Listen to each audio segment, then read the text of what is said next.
I går markerte vi at stortingsbygningens 150-årsjubileum, og Eidsvolls plass var fylt med skolebarn som fikk lære litt om hva vi driver med her inne i stortingssalen. Og en av de aller viktigste oppgavene vi har, det er å lage nye lover eller endre eksisterende lover for å tilpasse dem til en ny tid. Og i dag så skal vi vedta endringer i kirkeloven som er et godt eksempel på det å tilpasse lovverket til en ny tid.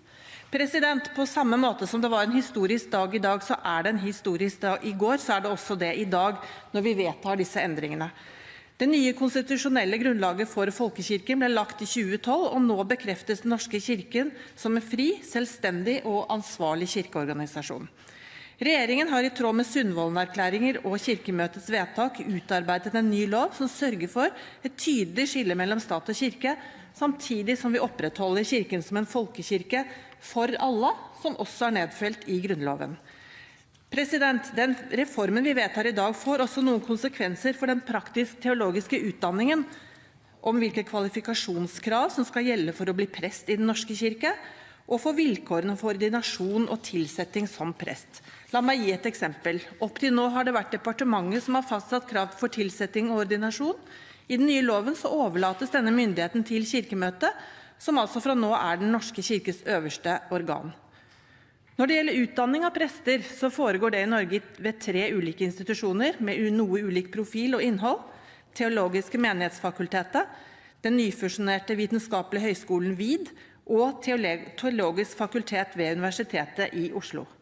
Og så har vi det praktisk-teologiske seminar, som til nå har ligget direkte under Kulturdepartementet, og Kirkelig utdanningssenter i nord, som igjen har ligget under praktisk-teologisk seminar.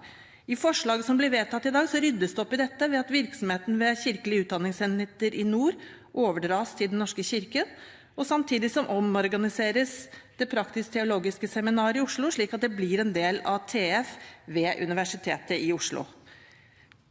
Det praktisk-teologiske seminaret har helt siden opprettelsen i 1848 vært knyttet til Teologisk fakultet ved Universitetet i Oslo, og har de siste par tiårene i nært samarbeid med fakultetet utviklet en praksisutdanning som både er på høyde med utviklingen i de andre profesjonsfagene, og som er tilsvarende vitenskapelig forankret.